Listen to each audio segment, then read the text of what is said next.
All right, United States foreign policy, the way it is and the way it ought to be.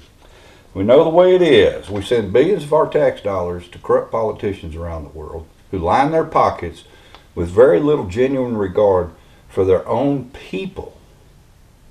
But of course, they send 10% back to the big guy, and God knows how many other politicians. We know about Menendez, but for every cockroach you see, we all know there's many more you don't see.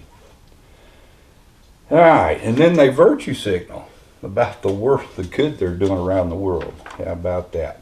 We've also seen how our tax dollars help to fund a terrorist cell in the United Nations.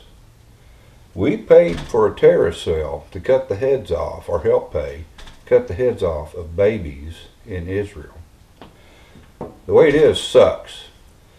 Let's talk a little bit about the way it ought to be. I'm going to talk about the Statue of Liberty a little bit. A recognized symbol around the world, right? Lady Liberty holding the torch of freedom up high.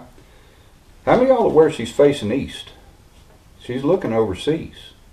How many of you are aware that she's taking a step forward as if going to bring liberty abroad to the peoples of the world?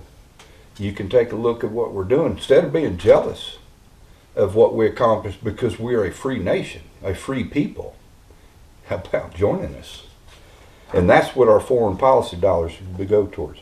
So how about this? So let's elect Donald Trump, put him back in the White House, because he won't send one red cent to a corrupt politician overseas. He cut the UN off. And of course, Biden turned that switch back on because he wanted his payday. Not 1 cent to a country overseas until they assure us that their people